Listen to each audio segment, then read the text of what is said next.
Ayan guys, may pre-puts pa tayo.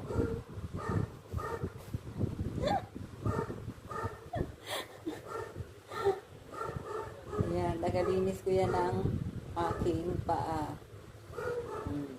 Saan pa kayo? Naka-pre tayo ng puts pa guys. Ang hilig niyan linisan niyang aking ano guys, ang aking paa. O yan sa aksi na to. Lablab mo si Mami, lablab. Sus naman ang bunsoy ni Mami. Pre-puts pa na yan si Mami sa ginagawa niya. Very good ang bunsoy ni Mami